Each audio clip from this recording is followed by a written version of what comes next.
commence bien. Il y avait un ours qui ressemblait à ça, puis là, genre, il y avait un squelette d'homme, puis il y avait des positions, mettons, très célèbres, mettons, comme James Bond arrangé comme ça, ou Bullet avec ça, c'était très San Francisco. C'était des t-shirts ou c'était des figurines? Des figurines, puis il y a d'autres affaires aussi. Puis il a demandé quelqu'un a vendu sa compagnie. Il s'est fait comme kick out par son nouveau partner. Fait que là, les gars, il avait comme gardé les droits de tout ça. En fait, compte qu'il n'a jamais reparti. Puis que lui, il est reparti GRR, G-R-R. Puis c'est justement, c'est des figures, des patchs, des t-shirts comme ça. Puis il y a son autre compagnie. Fait que c'est très. Ça, c'était à San Francisco. Ouais. Ça, c'est un de mes. Non, ça a commencé? Ouais. OK, ben on va recommencer parce que là, je disais n'importe quoi. Là, ça me niaisait, c'est vraiment. Ben, OK, Charles va le couper au montage. C'est correct. Ouais. Excuse-moi. Là, C'est correct, je peux t'introduire sinon. Ouais. On va faire l'intro. Puis, oui, vas-y. Ben, dans le fond, juste dire qu'aujourd'hui, on est avec Steve Saint-Louis. Puis, tu es notre graphiste, en fait, depuis au moins 6 ans, là, je pense. Puis, il nous avait aidé à peaufiner notre logo parce que la première fois que j'avais fait le logo du gym, c'était mon tatoueur qui l'avait fait. Puis là, à un moment donné, j'étais arrivé chez Steve, puis il était comme, ouais, tu sais, il est cool, là, mais il se lit pas. Ouais, c'est ça. Fait que, tu sais, on a fait plein de modifications, puis depuis là, ben, on a toujours travaillé ensemble, puis ça m'est arrivé souvent, justement, puis ça m'arrive encore, que le monde, justement, parle du graphisme, qu'est-ce qu'on fait au gym, comme tout le temps, c'est tout le temps sharp, c'est tout le temps beau. Fait que là, le monde va pouvoir mettre un visage sur qui s'occupe de tout ça en arrière de ça. Puis, je vais t'avoir sur le podcast aussi parce qu'à chaque fois qu'on va chez vous, ben, on a tout le temps plein d'affaires à dire, puis tout le temps plein de trucs intéressants, tu sais, que ce soit arts martiaux, tir, graphisme, que ce soit tout ce qui se passe. Couteaux, puis tous les patchs, tu sais. Ouais, les films aussi, puis parce que je pense que la majorité de ta clientèle est aux États-Unis. Une bonne partie des États-Unis, puis outre-mer, j'en ai eu en Europe, en Asie. Pas mal j'en ai peut-être pas au niveau de la Russie, mais j'ai pas mal, j'en ai en Corée, j'en ai en Suisse, à Genève plus précisément. J'en ai un petit peu partout, parce que à la base, c'est une communauté dans laquelle j'évolue. Puis ces gens-là sont à l'international. Puis c'est quoi la communauté? C'est tout ce qui est au niveau des forces de l'ordre militaire. J'évolue pas mal là-dedans. Je te dirais peut-être que plus que la moitié de ma clientèle, c'est dans ce domaine-là. Mon day-to-day, je peux faire des cartes d'affaires, des menus de restaurant, des logos, mais je fais aussi des cibles, des cresses pour des unités spéciales et des choses comme ça aussi. C'est comme complètement différent. Mais on dirait que c'est là-dedans que tu te permets aussi de comme relier ces deux mondes-là. Tu sais, le monde du graphisme, mais aussi le monde où est-ce que toi, tu gravites, là, où est-ce que tu... Tu sais, ça paraît, là, quand tu te mets à parler justement des fusils ou de l'armée ou un peu des arts martiaux, tu sais, comme tes yeux s'illuminent carrément, tu sais. Ouais. C'est hâte d'être capable de venir relier ces deux mondes-là. Ça donne la chair de poule, là, Ouais. je l'ai, là. Ouais, c'est ça, tu sais. Je commence à parler plus vite, puis le moment donné, il faut que je ralentisse à cause que c'est vraiment ça qui m'allume. C'est quand je reçois un nouveau mandat, c'est un défi. Il faut que je la remette plein la vue. Là. Ces personnes-là me font confiance. Petit gars de Trois-Rivières, fait que là, je me dis, OK, c'est la chance que j'ai, mais on va leur montrer qu'ils ont fait un bon choix. Puis là, je travaille, puis c'est le fun parce que ça porte fruit. Je fais aucune publicité, j'ai aucune carte d'affaires, j'ai aucun site Internet. C'est vraiment du bouche-oreille avec... Puis je pourrais dire que ces personnes-là, c'est des clients à la base, mais c'est des amis, c'est devenu des amis. Puis même, il y a des amis qui, à un moment donné, c'est ça, ils se partent en affaires, mais là, je leur donne un coup de main. Puis c'est ça, puis c'est vraiment un petit milieu, puis tout le monde se connaît. On s'aide beaucoup, on s'entraide, parce que c'est quand même très de niche, très spécialisé. Fait que tout le monde met l'épaule à la roue pour aider ses amis, tout ça. Là, Puis d'où ça parti, ça? Est-ce que tu as toujours fait du graphisme ou tu as fait d'autres choses avant, puis après ça, tu as étudié là-dedans? Ou... À la base, j'ai travaillé dans un magasin de plein air pendant 6 ans. J'étais quelqu'un qui tripait sur le plein air. Puis je suis une personne très intense, comme c'est pas un secret. Fait que je tripais plein air. Je fais de l'escalade quand c'était pas populaire. Je fais de vélo de montagne quand c'était pas populaire. J'ai travaillé là-dedans, c'est ça, comme j'ai 6 ans. J'en ai fait après aussi. Tu travaillais à quelle place? Le défunt magasin Le Nordais. J'ai travaillé là, c'était ma première job en sortant du secondaire. J'ai travaillé vers 16-17 ans. Puis après, je suis allé dans l'Ouest. Je suis revenu. J'ai été réengagé. Qu'est-ce que tu as fait dans l'Ouest? J'étais plongeur dans un restaurant, mais j'allais là pour faire de la planche à neige. OK. Puis j'allais rejoindre les amis, mon ami Patrice avec sa copine Chantal, qui eux autres, ils restent encore là. Ah ouais? Puis depuis 94 à peu près dans ce coin-là. Puis c'est ça, j'ai fait du snowboard pendant 6 mois, 7 jours semaine. Je me levais, je traversais la rue, puis j'allais faire du snow. Je refinissais, je me lavais, j'allais laver de la vaisselle, j'allais me coucher, je faisais ça tous les jours. Ah ouais. C'était un trip. Puis quand je suis revenu, c'est ça, j'ai étudié en photo. J'ai fait 2 ans de photo. Dans ce temps-là, c'était de la pellicule, c'était l'ancienne technique et tout ça. Puis ça coûtait quand même assez cher. Une photo coûtait à peu près 1 pièce à faire, à cause du développement, tout ça. Il fallait vraiment que tu triples là-dessus. Puis, c'est ça avec les chambres noires, puis... en plein ça, Ah ouais. avec toutes les chimies, tout ça. C'est ça que j'ai appris à Trois-Rivières, au professionnel, c'est un cours professionnel.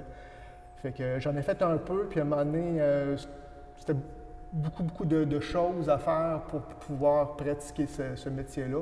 Fait que compte, j'ai laissé la photo. J'ai fait une année sabbatique, j'ai lâché l'école, puis j'ai commencé à travailler dans un bar, le défunt d'Artagnan. J'ai travaillé là presque 16 ans, peut-être même un peu plus. Puis j'ai commencé les cours d'infographie, encore à Trois-Rivières. C'est un cours qui se donne sur 2 ans. J'ai fait la première année, puis j'ai su au courant de l'année que le cours, il modifiait à tous les 5 ans. OK. Adaptation de nouveau logiciel, nouvelles techniques et tout ça. J'ai décidé de faire ma première année pour ne pas être en retard. Parce que le professeur m'a trouvé un peu fou. Et j'ai dit, c'est un choix que j'ai fait, puis j'aimais assez ça pour me sacrifier un an de ma vie. Fait que j'ai fait 3 ans. Quand je suis sorti de l'école, on avait un stage à faire. Puis je l'ai fait avec quelqu'un qui était passionné, qui lui faisait des, je ne sais pas si ça existe encore, c'est une compagnie qui s'appelait Emerleus. Ils font des cartes à jouer avec des jeux un peu comme Donjons et Dragons, tout ça. Puis c'est un gars qui était relativement jeune, il avait mon âge, puis qui s'était parti en business, puis son produit était vendu à travers le Québec. Fait que le gars, il tripait là. Fait qu'il m'a fait travailler pour lui pour le stage. Fait que j'ai vu que... Fait que toi, dans le fond, tu designais un peu les cartes, le board. Je faisais le jeu existait déjà, je faisais des nouvelles textures, des choses comme ça. Puis j'ai vu que je pouvais faire quelque chose d'intéressant, puis avec ma créativité, tout ça. Puis en fait compte, à un moment donné que je travaillais avec le D'Artagnan, puis ils m'ont dit, bien, regarde, on va t'engager. Fait que j'ai commencé, c'était mon premier client réel. De graphiste? De graphiste. Puis il y avait des événements régulièrement, fait que ça, c'était très stimulant. Ouais. Tu sais, des spectacles quasiment toutes les semaines, des soirées, tout ça. Fait que ça, j'ai commencé à sortir beaucoup de visuels là-dessus. Puis c'est ça, j'ai continué, les commerçants ont commencé à m'engager. Fait qu'à quel âge, mettons, le D'Artagnan t'a engagé pour le graphisme? Ça, à 27 ans. Quand Okay. ça fait présentement, cette année, c'est ma 20e année. OK. J'avais 26 ans, là, j'ai 46. C'est ça. Fait que ça fait 20 ans que je fais du graphisme cette année. OK. Puis c'est ça. Puis j'ai commencé à faire des mandats hors du spectacle, parce que c'était vraiment de l'événementiel que je faisais. J'ai fait un autre mandat que j'ai fait aussi qui était très intéressant, c'était une compagnie qui faisait du fromage. C'était un côté qui était créatif. Puis là, je me suis dit, je suis capable peut-être de vivre de ça par moi-même sans travailler pour quelqu'un.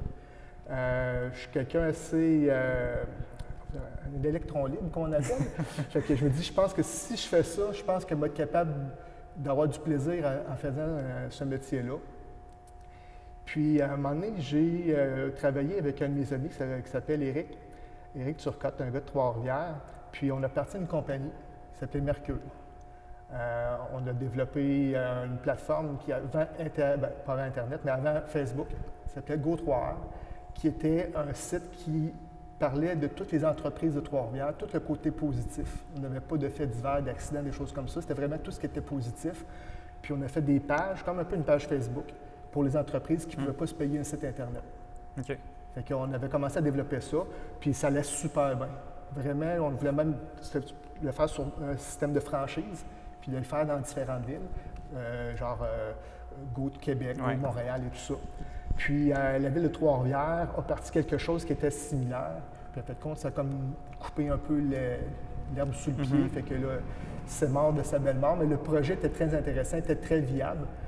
Puis c'est ça. Puis après, on a continué à travailler. Puis en fait, compte, l'entreprise, on avait des champs différents. Fait qu'Éric est parti vers Québec. Moi, je suis resté à Trois-Rivières. Puis c'était-tu pour aider tes amis qui avaient des entreprises à Trois-Rivières ou c'était vraiment juste parce que tu disais que c'était quelque chose qui manquait? Tu avais vu qu'il y avait un vide en quelque part, puis tu t'es dit, bien, ça, c'est une bonne façon où commencer, dans le fond, un site Internet ou. Bien, c'est le fun parce qu'on pouvait toucher à plein de choses en même temps. On avait des nouvelles, on avait un journaliste qui travaillait avec nous, qui faisait des reportages, on pouvait parler des personnes qui réussissaient dans un domaine, on parlait de tout ce qui était positif. C'était très motivant. On avait beaucoup de lecteurs, on avait toutes les statistiques, puis la personne qui gérait l'algorithme en arrière, elle disait, vous battez des records. C'était vraiment intéressant. On avait des partenariats avec plein de gens à Trois-Rivières. Puis, en peu de temps, il y avait beaucoup d'intérêt. Fait que, je trouvais ça, c'était une belle réussite que je considère. Même si ça n'existe plus, j'ai trouvé que ça, c'était quelque chose de très bien que j'ai fait, qu'on a fait. Ouais. Nice. Puis, c'est ça. Ensuite, tu as fait quoi après avoir justement Go3R? C'est ça. J'ai continué un petit peu avec Éric. Puis après ça, Éric est parti à Québec. Moi, j'ai continué de mon côté. Je suis parti, je suis retombé freelance, comme on dit. Puis c'est ça, j'ai continué avec les clients. Puis à un moment donné, j'ai eu une opportunité un peu spéciale. J'ai créé cette opportunité-là, vu que j'étais dans le domaine des forces de l'ordre et de la militaire. Je suivais un gars qui était sur Internet, qui est encore sur Internet d'ailleurs, qui est un journaliste. Qui fait des reportages au niveau c'est un ancien policier qui fait aussi de la formation de tir et toutes ces choses-là. Puis j'aime bien ce qu'il fait. Puis à un moment donné, je regardais son livre, puis je disais, je pourrais peut-être te proposer mes services, tout comme ça. On va essayer. Fait que je lui demande s'il a besoin de quelqu'un, tout ça. Puis il dit, non, je travaille déjà avec des personnes. Fait que, en 2 jobs, je prends des photos, je fais un petit montage, puis j'envoie ça comme ça. Je reçois dans la journée, je vois, j'ai quelque chose pour toi. Ah, c'est vrai? Ça a commencé comme ça. C'est ton premier client militaire? Lui, c'est un gars qui fait de la formation, qui travaille pour SWAT Magazine, pour Adult Channel aux États-Unis. Il s'appelle Rob Pincus. Puis Rob, c'est lui qui m'a donné, m'a poussé, puis qui m'a fait confiance. Puis dans le domaine, c'est quelqu'un qui est connu puis qui est reconnu, qui est très apprécié. Fait que j'ai fait la pochette de son livre, j'ai fait la pochette de DVD, j'ai fait des patchs, des challenge coins, qui est comme des petites médailles. Puis c'est ça qui a comme donné le kick-in pour entrer dans ce domaine-là. Puis ça a déboulé, puis dans ce domaine-là, ça fait 10 ans que j'en fais, là, je pourrais vous dire à temps plein. J'en fais beaucoup, là. Comme présentement, aujourd'hui, je suis en train de faire une patch pour le magazine Flashbang. C'est un client qui est régulier. C'est un magazine qui est spécialisé dans les photos des unités spéciales à travers le monde. Des photos comme prises sur le fait? Il y a des photos stagées, en action. Vu que c'est ça, c'est des photos qui sont à travers le monde, fait que c'est souvent dans une période X que le photographe va pouvoir aller là. Chaque magazine a 3 unités spéciales. Comme ce mois-ci, le mois d'octobre, le GTI, le groupe d'intervention de la gendarmerie, c'est la Sûreté du Québec, ils vont être dedans. OK. Puis ça, c'est un magazine américain ou bien? Français. Français, oui. Ouais. OK. Ça, c'est vraiment. Puis, c'est ça. Puis, dans ce magazine-là, c'est ça, on a un petit peu nous autres qui est dedans. Fait que j'ai travaillé un peu là-dessus au niveau des photos pour donner un petit coup de main. Puis, c'est ma petite contribution à ce magazine-là. Puis, c'est ça, cette semaine, je travaille sur une patch que j'ai faite pour eux autres, là, qui va sortir éventuellement.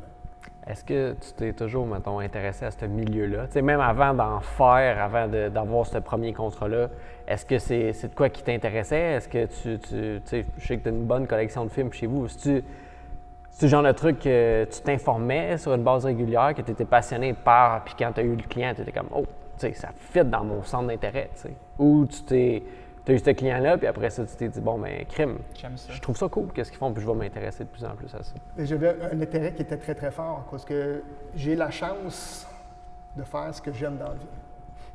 Ça, c'est un don, c'est une chance que j'ai. Mais tu sais, c'est une chance ou bien tu l'as comme cherché, tu Ben, l'as trouvé? J'étais à la bonne place. J'étais à la bonne place à cause que j'ai tout le temps aimé l'action, tout le temps aimé tout ce qui était dynamique. Je ne suis pas quelqu'un, même si mon métier est très statique, je suis en avant d'un ordinateur. Quand je fais quelque chose, j'aime bouger. Fait que c'est ça, je faisais du plein air. Tout le temps aimé les films d'action, tout ça. Le cinéma, je suis un maniaque de cinéma. Mais je peux aimer des films aussi plus tranquilles.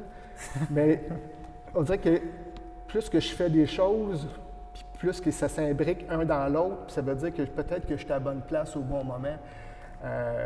J'aime les films et je suis dans le domaine que je travaille, mais ça a donné que j'ai travaillé, on a fait des projets sur des web-séries, c'est avec des anciens militaires, des anciens Navy SEAL. On a travaillé sur un projet qui est un projet cinéma, en fin de compte. Fait que, tu sais, c'est des choses comme ça. Puis dans le domaine des forces de l'ordre, dans le domaine du cinéma, les acteurs s'entraînent avec des anciens militaires, qui appellent en anglais des technical advisors, OK. pour que les scènes soient de plus en plus réalistes.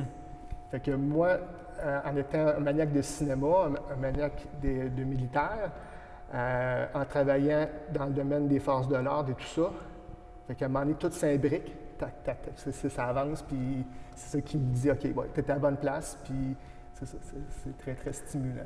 C'est là que tu as connu Pat Godin. De où tu l'as connu, lui? C'était quelqu'un dans le domaine de la télé. Oui, c'est ça. C'est quelqu'un qui est très impliqué dans ce qu'il fait. Quand tu l'écoutes parler, tu vois que c'est un passionné. Fait que les passions, on dirait que les gens qui sont passionnés, même si ce n'est pas dans les mêmes domaines, dans la même sphère, il y a un fil connecteur, puis lui, c'est dans le domaine de la course d'endurance. Fait que, on l'écoute parler, tu fais comme, OK, j'en fais pas, mais si j'ai le goût d'en faire, tellement que c'est le fun quand les gens parlent de leur passion. Puis, à un moment donné, j'ai regardé une de ses photos, puis là, je regarde, je fais comme, oh, il y avait un couteau tactique. Fait que j'ai fait comme, oh, OK, le gars, il connaît son affaire. Fait que là, on a commencé à jaser, puis on a plein de points en commun au niveau des champs d'intérêt. Fait que c'est ça, fait que c'est rendu. D'après moi, tu vas aimer la conversation qu'on a eue avec. C'était vraiment bon. Là. Merci de nous avoir mis en contact. Mais ouais, c'est cool de justement entendre des gens passionnés qui parlent ensemble. Puis je pense que c'est ça qui est le fun à chaque fois qu'on parle. Mais tu sais, ça connecte tout le temps parce que je trouve que dans le milieu, mettons, soit des forces de l'ordre ou des arts martiaux ou n'importe quoi, tu sais, quand tu fais ta job et tu cherches à le maîtriser, mais il y a tout le temps de quoi que tu peux échanger. Puis tu tires un exemple de ton domaine, puis où ça reflète notre domaine dans qu'est-ce qu'on fait.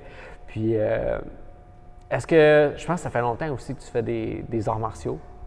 Relativement, c'est nouveau pour moi. Ça fait 4 ans. OK. Je dirais que c'est pas quelque chose à la base qui m'intéressait. Tout ce qui est j'adore la boxe et des choses comme ça, mais le faire, ça, c'est une autre chose. J'aime pas frapper. J'aime pas me faire frapper, j'aime pas frapper.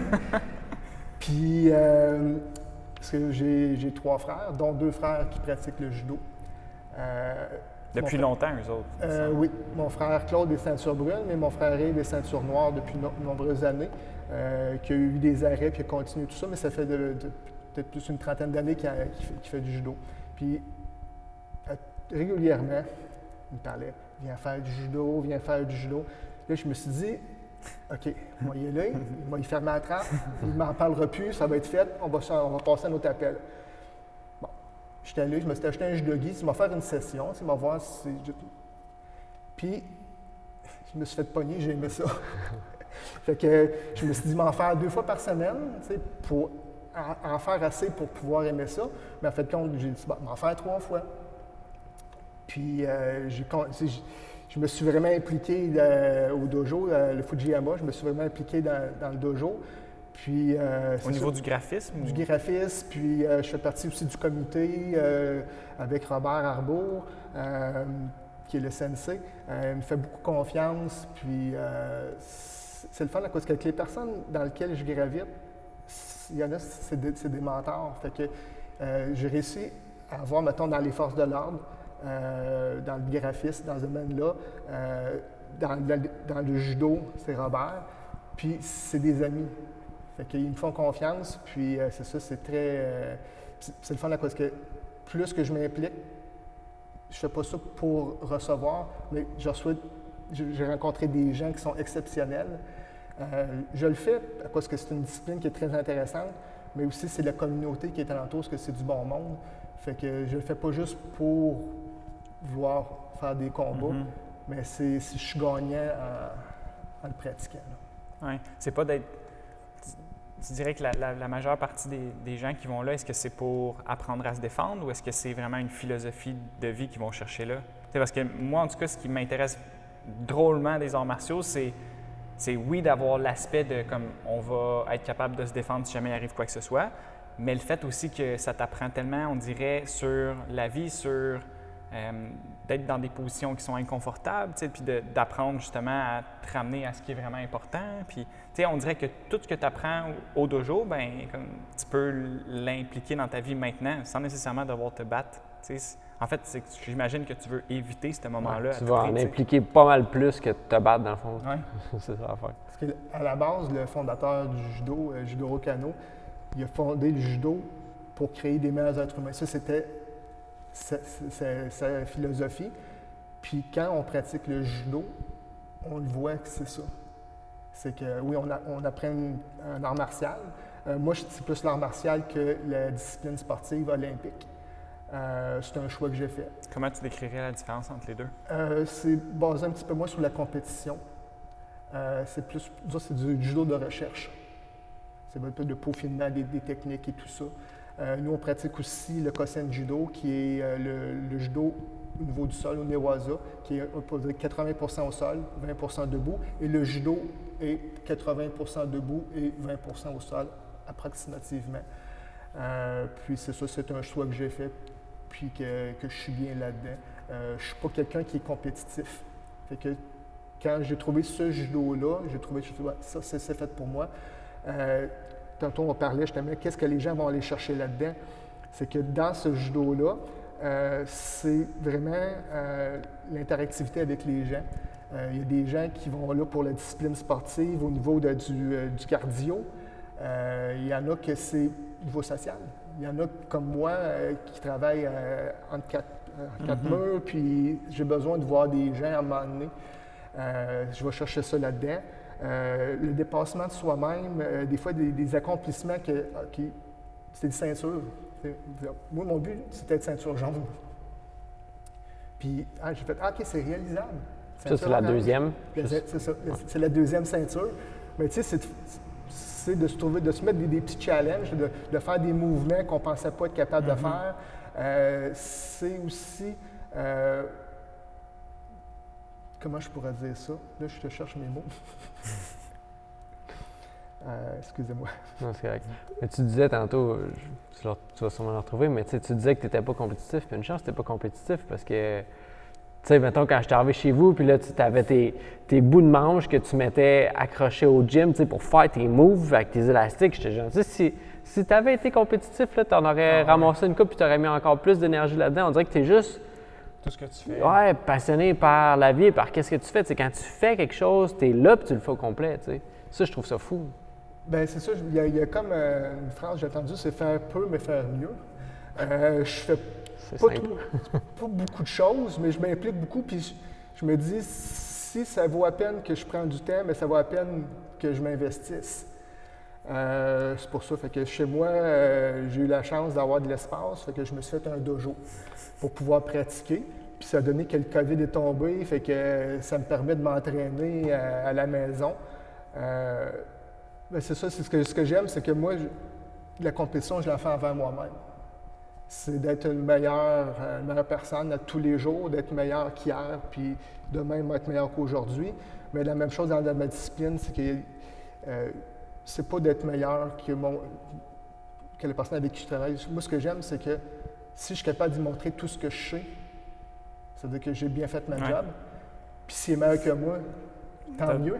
Puis finalement, après ça, tu vas sparrer avec, puis justement, tu vas apprendre de lui maintenant aussi. Tu sais. Si je m'entraîne avec quelqu'un qui est meilleur que moi, ça ne m'enlève rien. Oui, mais non. C'est ça. Moi, je me dis, puis je m'entraîne avec des gens qui sont exceptionnels, qui sont super bons. Puis c'est à cause d'eux autres que je peux progresser. Fait que je me sens jamais en challenge.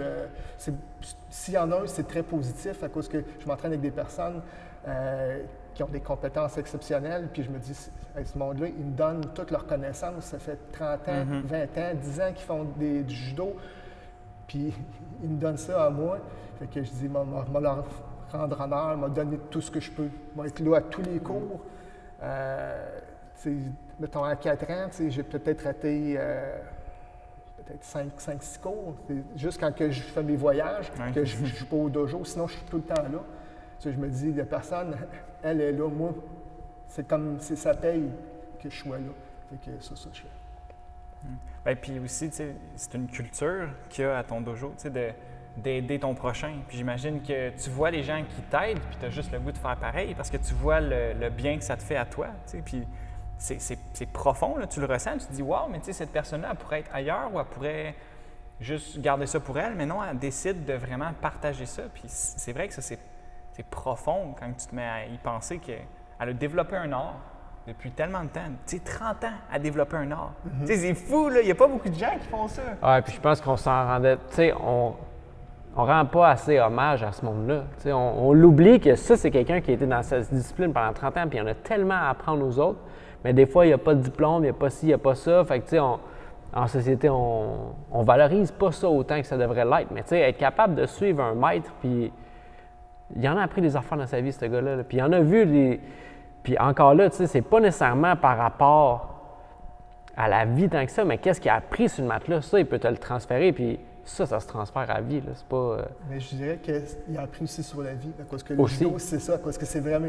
C'est qu'il y a la vie sur le tatami, puis à l'extérieur. C'est les sacrifices qu'on peut faire. Pour pouvoir le faire, pour passer sa vie sur le tatami, il faut faire des sacrifices ailleurs. Puis, en plus que la quantité de gens, il faut entraîner peut-être, j'ai un chiffre, 1000 personnes pour avoir une ceinture noire. Fait que c'est tout le temps c'est décroissant. Les personnes, c'est ça commence ceinture blanche, puis à un moment donné, ça devient un petit peu plus dur. Des fois, à un moment donné, on fait des choix, fait que des fois, les gens arrêtent. Fait que les personnes qui se rendent jusqu'à la ceinture noire, c'est ça, tu l'as parrainé du début jusqu'à là, puis tu espères que la personne va continuer. C'est la pérennité de l'art. Tu espères que la personne, qu'est-ce qu'elle a appris, elle va pouvoir le transmettre. Comme justement, quand je m'entraîne avec des gens qui commencent, mais je me dis, c'est des loisirs, le budget loisir, là, tu peux faire plein de choses. Puis on s'entend que c'est la dernière affaire que tu vas payer ton gaz, tu vas payer ton épicerie, puis après, c'est le loisir. Fait que là, tu dis, hey, il a choisi ça, il m'a organisé, je te mets pour qu'elle aime ça, puis répondre à ses attentes, puis de répondre à ses questions, puis de donner l'information, puis que ce soit stimulant. J'ai des personnes avec qui je m'entraîne, quand ils ne peuvent pas venir, moi, ils m'appellent, ils disent « Steve, là, je ne peux pas être là. » Je fais comme... Je ne dis pas pourquoi ils m'appellent, je fais comme « OK, ils me respectent, puis ils m'apprécient. » Je fais comme « OK, il n'y a pas de problème, on va se reprendre, puis qu'est-ce qu'on va avoir appris? Mais on va te montrer ça, il n'y a pas de problème. » Oui, mais j'ai pas de doute que tu vas lui montrer ça parce que tu nous montres des affaires, même des fois, quand on est chez nous, tu me pognais. Puis tu sais, c'est hot de vraiment voir. Puis tu sais, ça fait, je pense, 2 ans que justement on se côtoie un petit peu plus. Puis déjà là, tu venais de commencer où ça faisait pas bien longtemps, justement, ça fait 4 ans que tu en fais. Mais déjà là, tu en parlais, puis tu étais tout le temps un peu dans le mouvement, puis tu te voyais, puis à un moment donné, je sais pas si tu en as parlé à Nico ou tu m'en as parlé à moi, mais justement au niveau des poulies, c'est là où est-ce que tu vois qu'il veut vraiment, le gars, tu vois un gars au gym qui amène ses propres affaires pour pratiquer sa grip, là. Ouais. Puis tu sens-tu que, comme, est-ce que tu trouves ça, disons, anormal que les gens ne fassent pas ça? Bien, il y en a sûrement qui le font à différents niveaux. Moi, je côtoie...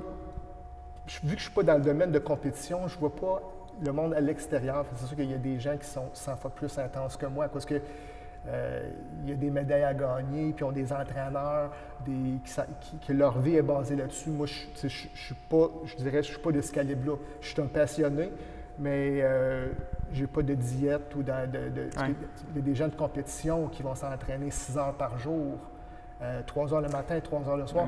Mais moi, je le fais par passion. Je suis pas obligé de le faire. Juste que je le fais. Penses-tu que c'est encore plus fort? Comme tu n'es pas obligé de le faire, puis tu fais le choix de le faire? Ben, je sais pas si c'est aussi fort parce que j'ai jamais fait de compétition et que je suis pas dans ce saut-là, pas dans ce mode-là. Mais je me dis, je le fais, c'est un choix que j'ai fait. Puis, je fais des sacrifices aussi. J'ai eu des opportunités de travailler à l'extérieur, des très belles opportunités de travail. Puis, je suis allé 1 semaine, puis je suis revenu. Je dis, est-ce que je pourrais pas pratiquer avec mes amis? Là, je fais OK, ça, tu viens de passer à côté de quelque chose. C'est quelqu'un qui m'a fait dit, qu'est-ce que tu veux faire dans la vie, là? Tu peux le faire avec nous autres. Puis, c'est une belle opportunité, là. Mais j'ai dit, mes clients à Trois-Rivières, les gens avec qui que je travaille, puis que je, tu sais, pour vous autres, là, puis mes chums de judo, j'ai dit, je ne pourrais plus pratiquer avec eux autres. Puis je dis, pour moi, c'est important, parce que c'est, comme qu'ils disent, des fois, c'est comme une thérapie, parce que j'ai besoin de tout ça, de rencontrer ces gens-là, de les voir. On va parler de tout puis de rien, puis c'est des gens peut-être que je ne vois pas nécessairement en dehors du judo, mais quand on connecte. Là-dedans, il y a des personnes qui travaillent dans le domaine de la santé, des policiers, des gardiens de sécurité, il y en a de tout. Puis quand on est là, on traite tout sur quelque chose qui est du judo. C'est la passion. Fait que ça, on connecte, on a un fil connecteur, puis ça, c'est vraiment... Fait que je ne sais pas si ma passion est aussi forte que quelqu'un qui en fait son centre d'intérêt principal. Mais pour moi, c'est très important. Ça me drive, puis c'est ça qui me... C'est comme une chose qui me donne un but. Absolument, je suis quelqu'un de très quotidien. Je ne vois pas nécessairement très loin, mais les entraînements réguliers, parce que je m'entraîne en salle 6 jours semaine. Je fais 3 jours de judo habituellement. Donc, je m'entraîne 7 jours semaine depuis 4 ans. Vu que je travaille au bureau, je dis, j'ai besoin, il faut que je bouge. Fait que personnellement, à date, ça me convient. J'ai un très, très bon cycle de sommeil, j'ai une bonne alimentation. Fait que pour moi, c'est cette énergie-là. Là, tu dirais-tu que tu es plus en santé qu'avant? Oui. Beaucoup plus allumé. Moins. Beaucoup. Avant, je ne savais pas ce que je m'en allais.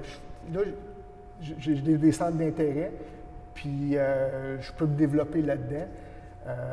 Est-ce que tu as mis, mettons, du temps à réfléchir à ça, tu sais, à qu'est-ce que tu veux, à où est-ce que je veux m'en aller, ou comme les choses sont arrivées, puis tu as fait, ça, j'aime ça, je m'en vais par là, tu sais. Tout à fait. Go with the flow. Ouais. Je fais quelque chose, puis moi, je me dis, la vie, c'est comme une autoroute. Quand tu fais quelque chose, ça va bien, ça roule vite. Puis, à un moment donné, tu pognes une voie, puis à un moment donné, tu te retrouves, c'est comme un cul-de-sac. Tu tournes en rond, puis tu dis, je suis pas à ma place. Il t'arrive des affaires, tu fais comme non, tu surpognes l'autoroute par hasard, puis à un moment donné, OK, ça continue. Fait que là, présentement, je suis là-dessus, ça va bien. Puis il y a des opportunités positives qui me sont offertes aussi. Fait que là, ça avance les choses, tout ça. Fait que je pense que c'est une feedback loop positive. Oui, tout à fait. Puis est-ce que tu as commencé à t'entraîner en salle aussi, il y a 4 ans? Ou non, ça fait 10 ans. OK. J'avais eu un projet de faire de la randonnée, d'aller faire la Concagua avec un de mes amis. Puis, j'ai commencé à m'entraîner. C'est laquelle, celle-là? Cordillère des Andes, quelque chose comme ça. OK. Puis, c'était un projet de fou. Parce que je ne suis pas un gars de haute montagne ou de ce type de montagne-là. Fait que j'ai dit, bon, on va m'entraîner. J'ai commencé à m'entraîner, puis mon partenaire s'est blessé. Fait que je m'entraînais juste pour ça. Fait que j'ai arrêté de m'entraîner. Puis à un moment donné, mon voisin d'en haut, mon ancien coloc, il vient voir, puis il dit, il y a un gym à côté. Il dit, c'est pas loin. Il dit, as-tu le goût d'aller voir ça? Il traversait la rue, parce que c'était vraiment en face. Puis je me suis dit, gars, c'est pas loin, c'est pas cher. J'ai pas de raison de ne pas y aller. Puis j'ai commencé à y aller 3 fois par semaine. 4 fois, 5 fois. Là, j'étais capable de suivre le beat. Fait que là, après, je dis, OK, je suis capable de rentrer ça dans mon horaire. Fait que là, je dis, OK, là, il faut que je mange comme il faut. Parce que quand tu commences à faire une job de production, tu es dedans, tu dis pas, OK, time out, on va arrêter. OK, là, tu manges pas comme il faut. Tu manges pas partout. Tu déjeunes une soupe à 7 h le soir. Fait qu'à un moment donné, je m'a commencé à manger comme il faut. En même temps, oui. Fait que là, m'a commencé à manger 3 fois par jour. Puis là, OK, tu es capable de le faire. Fait que j'ai commencé à faire plus attention à mon alimentation. Puis c'est ça. Fait que là, ça fait, je dirais, mettons, une dizaine d'années que je m'en sers. Puis là, tu n'avais pas nécessairement de but à ce moment-là. Non. C'était vraiment juste d'être plus en santé, puis tu devais le ressentir après ça quand tu arrivais sur ta chaise de travail, puis tu étais plus comme présent. C'est quoi qui t'a motivé en fait à continuer? Est-ce que c'était juste le fait que ça te faisait bien? Tu dis que tu es gros comme day-to-day?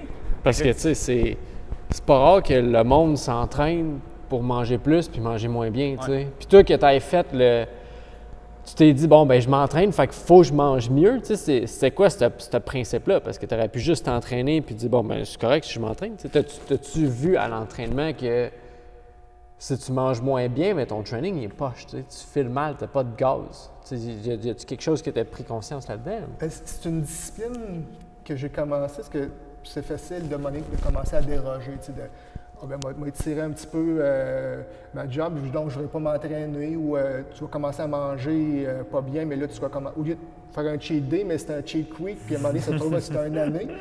Fait que là, je dis, l'entraînement, je suis capable de rentrer ça, je suis assidu, je respecte mon horaire. OK, ça, c'est correct, je suis capable de le faire. La nourriture, c'est la même chose. Puis là, j'ai vu que c'était positif. Ça me donnait de la bonne énergie. Puis quand je le fais bien. Fait que je me suis dit, on va commencer à couper tout ce qui est les sacs de chips à l'excès, les bonbons, des affaires comme ça. Commencer à manger régulièrement des bonnes choses. Puis tu t'aperçois aussi que ça coûte pas mal moins cher. Ouais, ça coûte cher mal manger, là, de rien, parce que tu manges du vent, puis tu t'en manges à l'infini. Tu en achètes trop, tu en perds. Fait que tu achètes des bonnes choses, tu te fais ton plan, tout ça, puis c'est ça. Fait qu'à un moment donné, je suis quelqu'un, tu sais, ma blonde, elle me trouve très rigoureux. Je suis quelqu'un de vraiment au day-to-day, mais je suis quelqu'un qui est rigoureux dans mes choses, dans mon entraînement, dans les choses comme ça. Puis, bien, je l'impose à moi-même, je ne l'impose pas aux autres. À cause que justement, vu que je ne travaille pas avec personne, fait que, il faut que dans mon horaire, dans mon travail, il faut que je sois bien casé. Discipliné. Appelez ça de la discipline. Puis aussi, pourquoi je le fais aussi au niveau de l'entraînement, je dis, c'est parce que mon travail, je me dédie vraiment aux personnes pour qui je travaille. Mais l'entraînement, je considère que c'est très égoïste. Je le fais pour moi-même, pour me sentir bien, dans ma tête, dans mon corps. Puis si je suis heureux, bien, ça se reflète. Si je ne suis pas heureux, si je fais quelque chose que j'aime pas, je peux pas faire un poker face puis d'être heureux avec les gens. Fait que là, je me dis, je fais quelque chose pour moi. Ça va bien, j'ai fait 1 heure, 1 heure et demie, tout dépendant de ce que je fais comme entraînement.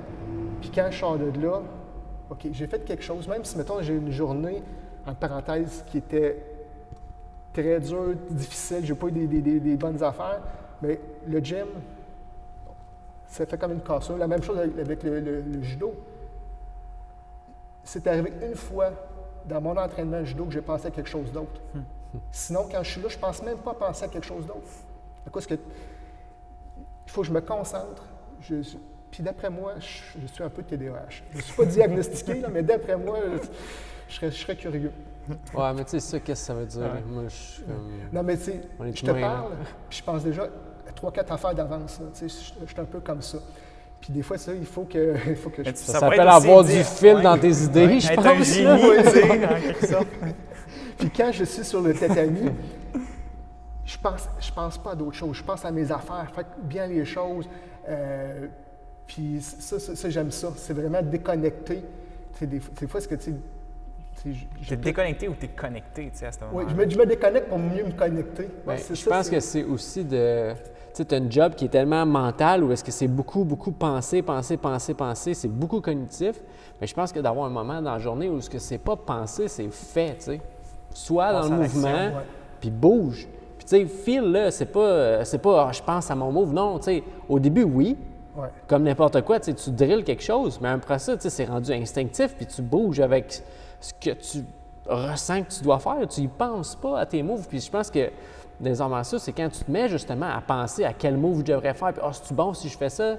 C'est là que t'es fait, là. Parce qu'il n'y a plus rien d'intuitif, puis là, t'es un quart de seconde en retard. Peut-être que puis t'oublies le gars aussi vient de te que- sacrer à terre. c'est ça. T'oublies l'autre gars, puis de la façon qu'il bouge, puis... Tu sais, on dirait que c'est un jeu d'échecs, là, où est-ce... Ben, puis en vitesse grand V, là, où est-ce que t'es tout le temps comme... je sais pas si tu dirais, genre, une danse ou quelque chose, où est-ce que tu réagis vraiment par rapport à ce que l'autre te dit, puis par rapport à ce que toi, tu viens de donner, tu sais, Ce que vous dites, c'est vraiment ça. Parce qu'au début, tu apprends la technique, puis après, c'est ça, à un moment donné, c'est l'instinct qui embarque avec les réflexes et tout ça. Mais quand tu as parlé d'échecs, on a une manière d'entraînement qu'on appelle les échecs. OK. C'est que quand on pratique, ce que je pratique aussi tout dernièrement, j'ai commencé à faire le Brazilian Jiu-Jitsu, le BJJ. Puis on pratique, c'est que la personne, je te fais un mouvement, tu es statique. Et après, tu m'en fais un, lentement comme ça. Fait que c'est comme aux échecs. Une pièce bougée, c'est Ouais. une pièce jouée. Uh-huh. Fait que tu fais ton mouvement comme ça. Puis il n'y a pas de. Tu peux pas résister. Fait que comme ça, tu fais des Ouais. mouvements, tu en fais une, donc tu fais quelque chose qui est le plus optimal et tout ça. Fait que c'est des manières d'entraînement qui sont très, très intéressantes. Puis justement, ça crée des automatismes puis des réflexes. Ouais, on avait fait un peu avant justement le COVID et tout ça, puis quand je me rappelle plus avec qui que je sparrais, c'était il est noir, tu sais son nom? Alex. Alex. Puis je me rappelle, c'était comme de la gelée, là. Tu sais, on dirait que tu bouges, là, puis tu essaies de faire quelque chose, puis oups, ça te fuit entre les mains. C'est comme si tu te battais contre du sable, tu sais. Puis lui, il est juste là, puis il bouge, fluide, puis tu sais, il a l'air de pas trop rien faire, puis oups, il est dans ton dos. Tu sais, c'est fou, hein? C'est ça. C'est vrai. Ben, c'est ça que c'est le fun, parce que justement, au début, il faut que tu sois. Il faut que tu te donnes pour recevoir, bien sûr. Fait que si tu es tout le temps en opposition comme ça, mais tu n'es pas réceptif à apprendre. Ouais. Fait que il faut que tu te fasses passer des clés, il faut que Ouais. tu te fasses étrangler pour savoir c'est quoi. Ouais, puis c'est ça aussi, c'est d'aller là avec cet esprit-là, tu sais, de se dire, ben tu sais, je m'en vais là apprendre, tu sais, je m'en vais pas là gagner, Non. puis essayer de mettre l'autre, tu sais, de le choquer à toutes les fois. Sinon, qu'est-ce qu'il apprend là-dedans? Personne. De un, tu es débutant, tu te bats d'une façon que c'est un débutant. Là. Puis le gars qui est là à la Manitouk, ça fait 4 ans qu'il fait ça, la plupart du temps, s'il fait de la compétition ou pas, il va se pogner avec du monde qui bouge pas en épais comme toi, tu sais. Fait que t'aides pas personne en essayant juste de le choquer, tu sais, je pense que c'est ça, c'est vraiment d'accepter, comme qu'à un moment donné, oh oui, il est passé, ok, parfait, il est passé, bon, ben là, j'essaie de me sortir de ça, tu sais, j'essaie pas juste d'aller tout le temps à la tête puis l'écorcher, Puis c'est plate, ouais. ça, tu sais. Ben, puis ce que j'ai remarqué aussi, que c'était jamais trop tu sais, ultra rapide non plus. Comme tu disais, c'était pas un jeu d'échecs. Tu sais, là, on bougeait les deux en même temps, mais c'était jamais non plus juste un concours de force. Tu sais, nous autres, on faisait du jiu-jitsu, puis c'était vraiment plus comme tu me donnes quelque chose, bien, je vais travailler avec ce que tu me donnes, mais comme juste tranquillement. Puis des fois, tu sais qu'est-ce qui s'en vient, puis tu es comme, ben là, je peux juste comme plus rien faire, on dirait. Puis si je trouve ça beau, justement, de voir tu es capable d'analyser, de bouger d'une façon tranquille, fluide. Tu sais, on dirait que c'est ça, le mot, ce serait fluide. Ouais. Puis pas être. Justement, pas être comme oh, je réagis là parce que je l'ai pas vu venir. Non, tu sais, je l'ai vu venir, parfait, je le vois venir, bon, je suis pris, je suis capable de faire une chose, c'est respirer, parfait, tu sais. C'est ça, non? Tu paniques pas. Ouais. C'est ça. Puis il faut que tu en fasses beaucoup pour être dans ce mood-là. Parce qu'au début, c'est normal, quoi, les gens vont faire comme, c'est l'instinct de survie, ils vont, non, vas-y lentement. Parce que là, dans le judo, on a fait une genre de charte, c'est des entraînements de 25, 50, 70, 75 et 100. C'est des niveaux d'intensité, mais pas au niveau de la vitesse. C'est des intentions, je pourrais dire. 25 on s'entraîne, je te fais un mouvement, tu vas l'accepter. Peut-être oui, peut-être pas, mais tu peux pas, tu résistes pas. C'est vraiment, on donne et on reçoit. Dans le judo, il y a les partenaires, c'est un uke et un tori. La personne qui donne, la personne qui reçoit. Fait qu'on va pratiquer. Mettons, on va dire le 100 c'est un adversaire. Ton but optimal, c'est de gagner. À 50 des fois, tu vas l'apprendre, des fois, non. Fait que plus le niveau comme ça, fait que quand on s'entraîne avec un minding comme ça, c'est, mettons, à 25 je te fais un mouvement, tu vas faire le mouvement doucement, tu vas faire des affaires comme ça, tac, tu vas comprendre le mouvement. C'est vraiment un niveau d'entraînement qui est intéressant, à cause que si tu vas vite, tu n'as pas le temps de... Fait que des fois, tu vas aller trop loin, tu ne verras pas. Fait que c'est le fun de pratiquer avec ces pourcentages-là. Puis quand justement, c'est que c'est pas au niveau de la connaissance. Parce que tu pratiques avec quelqu'un qui est un athlète. Si on dit 25 il n'a pas le même cardio que toi.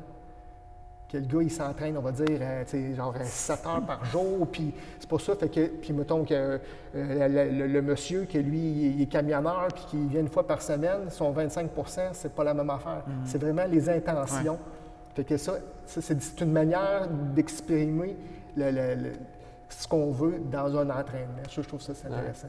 Ouais, puis d'aller là aussi avec cette idée-là, tu sais, que chaque personne gagne quelque chose, tu sais, que tu finisses l'échange meilleur que tu t'es rentré dedans, tu sais, comme autant pour toi que pour l'autre personne. Ça me fait penser, tu sais, nous, on a quand même plusieurs pratiques, justement, que ce soit l'entraînement aussi, ou l'exposition au froid, les respirations, n'importe quoi, tu sais, qui nous amène à être un petit peu plus conscients, mais aussi à reprendre sur nous. Puis pour avoir été sur le matelas avec du monde qui capotait un peu, mais tu sais, des fois, c'était nous, en étant conscients de ça, bien, être capable d'y donner un conseil, tu sais, sur qu'est-ce qu'on sait, mais aussi être capable d'y en laisser, tu sais, quasiment des fois, parce que pour que cette personne-là aussi prenne confiance en elle, tu sais, pas juste être en train de tu sais, ah, OK, ben moi, j'ai crissement meilleur cardio que lui, clairement, fait que, ben tu sais, il y a une partie de moi qui était là, qui attend, qui s'essouffle, mais je fais pas exprès pour le pander non-stop pour que lui, il apprenne rien, tu sais, c'est juste de voir la personne qui est en face de toi, puis je pense que c'est une belle discipline pour développer ce genre de compassion-là, tu sais, qu'on manque peut-être, tu sais, de reconnaître l'autre qui est devant toi, puis de te dire, ben tu sais, à un moment donné, c'est moi qui vais être dans cette position-là. Fait de savoir que qu'est-ce que j'aimerais que la personne avec qui je spare, qu'est-ce que j'aimerais qu'elle soit quand je vais être dans cette position-là, tu sais. Puis que si elle n'est pas là, il n'y a pas de sparring. Non, c'est ça. C'est pas tout seul que tu t'améliores. En plein ça, mais tu peux pas t'entraîner tout seul. Non. Avec un demi, oui, mais à un moment donné, ça fait son temps. Un demi, ça, c'est le... C'est comme un mannequin avec okay. articulé. Fait que tu peux t'entraîner avec ça, mais avec ton partenaire, ce que je te mets, c'est que dans le judo, quand on fait le salut, ça veut dire que moi, je te donne mon corps, fait que c'est un respect qu'on a. Quand on fait le salut au début, puis à la fin d'un combat, c'est ça. Ça veut dire que tu me respectes, je te respecte. Puis ça, si tu fais 5 combats, tu fais 5 salutations. 5 saluts, en plein ça. Ouais. C'est ce que je te mets, parce que tu es conscient que tu vas t'entraîner avec quelqu'un, c'est pas un objet, c'est un être humain.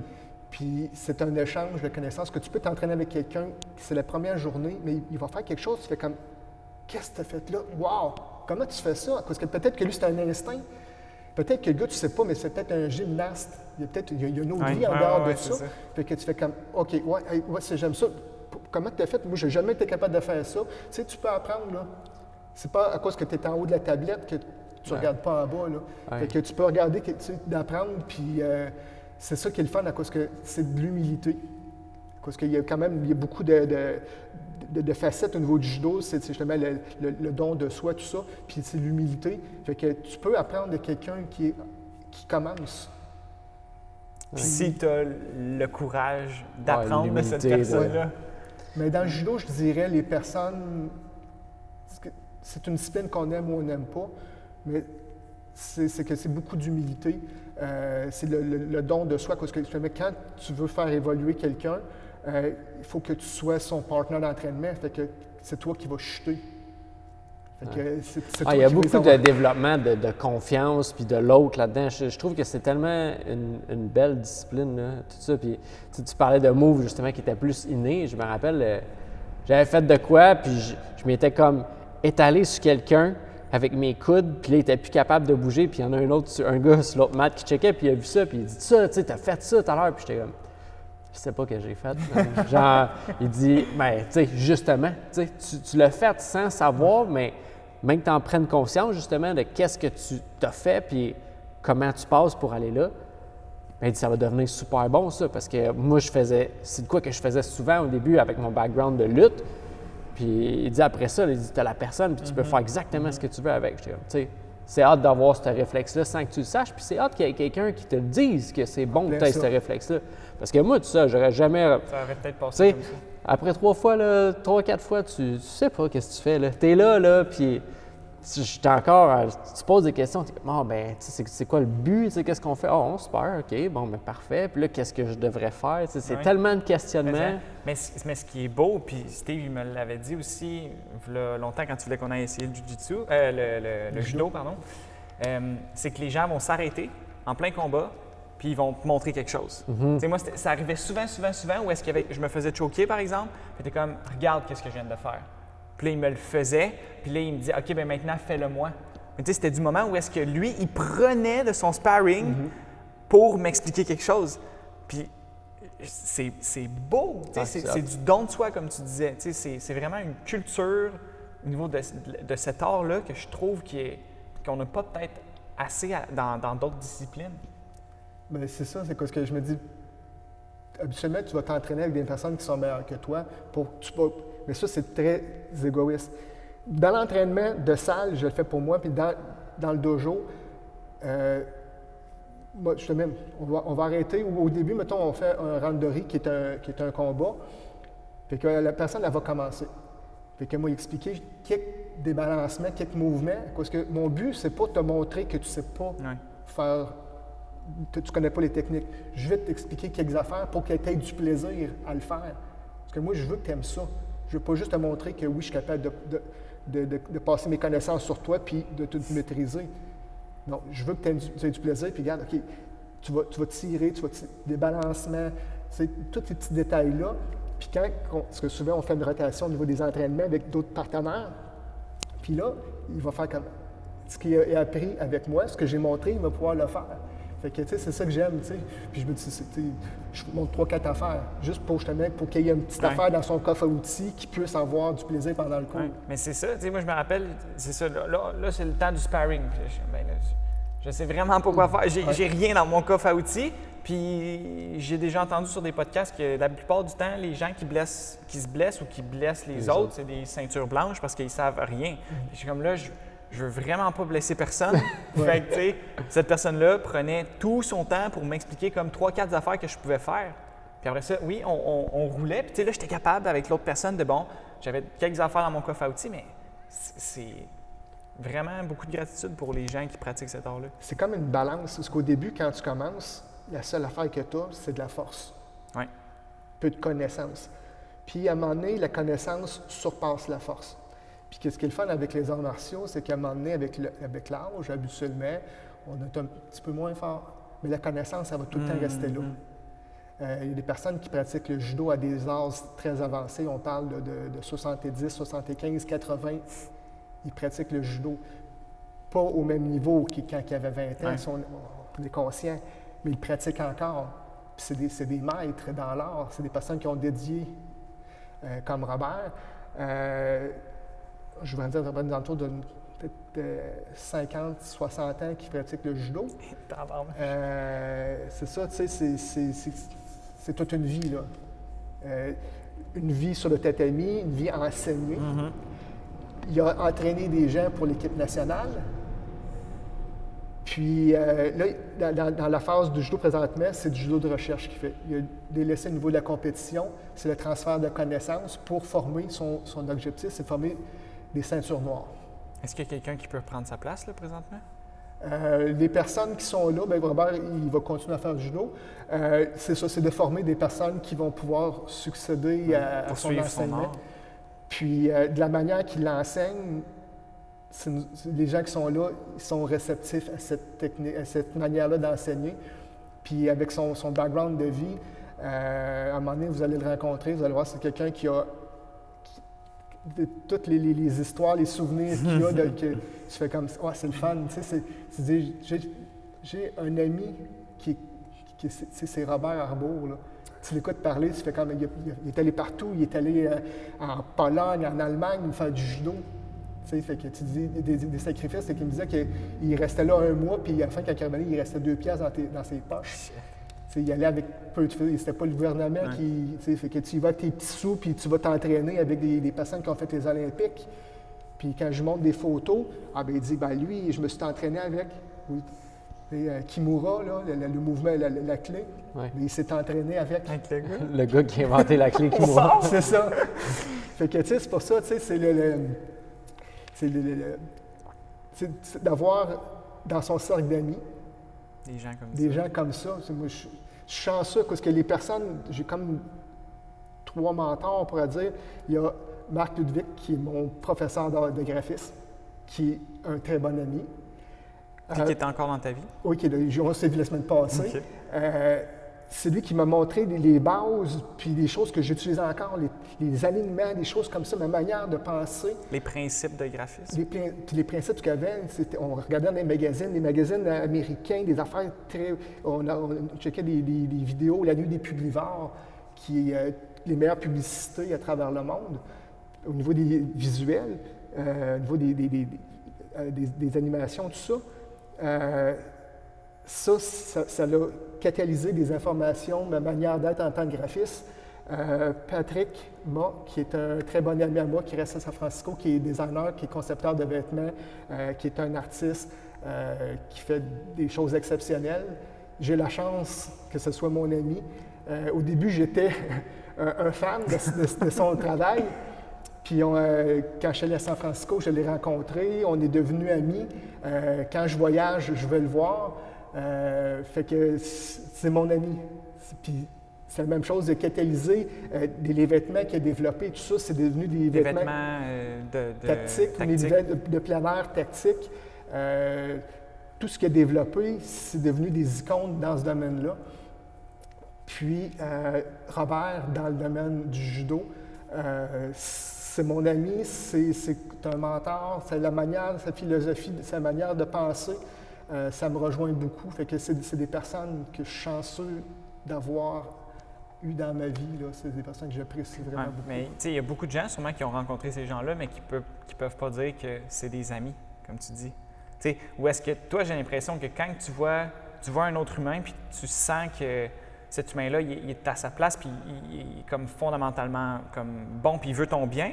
Tu sais que tu dois graviter autour, puis tu dois poser des questions, tu dois être tellement comme justement intéressé par cette personne-là que cette personne-là veut juste comme plus de ça encore. Tu sais, puis elle veut t'avoir alentour d'elle parce que justement tu l'amènes à se poser plus de questions, à comme se sentir probablement vraiment utile, tu sais, vraiment comme, OK, mais ce que je fais dans le monde, c'est pas juste genre des vêtements tactiques, comme j'inspire clairement quelqu'un à l'autre bout du monde en faisant ça, puis après ça, cette personne-là vient me voir chez nous, tu sais, c'est ça où est-ce que je pense, tu sais, moi, c'est le mot chance. Oui, tu as eu de la chance peut-être de les rencontrer, mais après ça, tu as fait ta chance en comme interagissant avec eux, avec comme étant Steve Saint-Louis. Tu sais. Je pense qu'on pourrait finir avec ça parce qu'il ne reste pas gros de temps sur la cam, mais justement, en parlant de chance, tu sais, peut-être 3 conseils, mettons, pour quelqu'un qui est freelance dans ton domaine ou pas, que justement, qui pourrait augmenter ses chances de créer sa propre chance. Bien, je dirais de faire ce qu'elle aime. Mettons, c'est que des fois, on ne fait pas tout le temps ce qu'on veut, mais si elle fait freelance, bien, elle peut faire des jobs day-to-day. Mais si, exemple, tu es un musicien, mais tu peux faire les plus belles pochettes de disques, les plus beaux posters, puis tu dis, moi, je suis un musicien, je sais qu'est-ce que les musiciens aiment. Tu peux connecter tes passions, connecting the dots, comme dirait Steve Jobs. Ça, puis ça, tu mets ça ensemble, que ça explose. Puis de le faire aussi gratuitement, c'est comme tu as fait au début avec. C'est comment ça s'appelle? Rob Pincus. Oui. Tu sais, lui, où est-ce que tu as juste. Bon, mais comme. Tiens, je te donne ça, puis. Tu dis, bien, c'est de la pub que tu te fais. Tu fais quelque chose que tu aimes. C'est d'être passionné. C'est aussi de ne pas laisser tomber, de continuer. Tu sais, à un moment donné, c'est pas d'attendre que ça tombe du ciel, de le faire. Puis à un moment donné, si tu es à la bonne place, ça va arriver. Sinon, modifie des petites affaires. Puis à un moment donné, si tu as massé ça, tu vas masser ça pour peut-être pas avoir beaucoup d'argent dans ton portefeuille au début. Tu vas faire des sacrifices. Mais tu vas dire, au moins, je fais quelque chose que j'aime. Puis le matin, quand je vais travailler, j'ai le goût. Puis quand j'ai fini de travailler, j'ai déjà hâte à demain à cause que là, moi, je pense déjà à tantôt, quand je vais aller travailler, à demain. Puis à lundi, puis à mardi, parce que je sais qu'est-ce qui s'en vient, puis c'est vraiment cool qu'est-ce que j'ai comme projet là. Fait que c'est très stimulant. Puis tu te mets à faire, justement, à avoir à côté de ça toutes les habitudes qui vont faire que tu vas être meilleur à faire ce que tu fais, puis tu vas pouvoir apprécier encore plus ce que tu fais. Tu sais, tu pourrais, je pense que à un moment donné, quand tu n'aimes pas ce que tu fais, justement, tu as des habitudes qui sont un peu destructrices, puis tu finis par aimer de moins en moins un peu la vie. Puis quand on parle avec toi, ben Chris, ça se voit, là, tu aimes ça, ce que tu vis à tous les jours, puis tu ne changerais pas pour un meilleur salaire pour aller dans un autre pays, parce que on tout te l'a ce qui est là, proposé. tu sais, trouver, mettons, ce que tu aimes aussi, des fois, ça, tu sais, je sais pas par quelle chance, encore là, tu sais, d'après moi, c'est pas de la chance, tu as fait ton chemin, puis c'est arrivé à un moment donné, mais de se donner la chance aussi des fois, parce que je pense que les choses qu'on fait, ils finissent par être meaningful, tu sais, on leur donne vraiment un sens parce qu'on se met à les faire, puis à les faire, puis à les faire, puis à les refaire. Mais les choses n'arrivent pas dans la vie où on est comme « Oh, ça, c'est genre, je suis passionné par ça parce que c'est là. » Non, non, c'est passionné par ça parce que tu t'y intéresses, puis tu y investis du temps. Fait que, tu sais, des fois aussi, je pense, de se laisser la chance puis se laisser le temps d'apprécier quelque chose pleinement. Tu sais. Parce que quand tu t'entoures de bonnes personnes, les personnes croient en toi. Ils n'essaient pas de t'écraser. Ils vont t'élever, ils vont te pousser. Puis avec le temps, je me suis entouré de bonnes personnes. Les personnes négatives, ils se sont tassés par eux autres mêmes ou je les ai tassés. Puis présentement, je suis à l'entour de bonnes personnes. Fait que je dirais que les gens qui veulent faire ce qu'ils aiment dans la vie, entourez-vous de personnes positives qui vont peut-être des fois taper sur l'épaule et vous dire « Inquiète-toi pas, ça va bien aller. Nice. Merci d'avoir été avec nous aujourd'hui, Steve. Merci beaucoup. Comme je disais, merci beaucoup de me faire confiance. À tous les jours. Puis moi, j'aimerais ça te revoir sur le podcast parce qu'à un moment donné, tu m'avais parlé des principes que tu voulais écrire, par exemple, pour après avoir eu 40 ans, tu sais, comme des principes de vie. Fait que si à un moment donné, tu as ça, ben, comme ça serait vraiment cool d'en parler. Parfait. Fait que pour l'instant, si le monde veut te rejoindre ou pour des projets ou quoi que ce soit, tu n'as pas de carte, tu n'as pas de numéro de téléphone. Trouvez-moi sur Facebook. Parfait. Fait que Steve Saint-Louis, merci d'avoir été avec nous. Puis merci pour tout ce que tu fais pour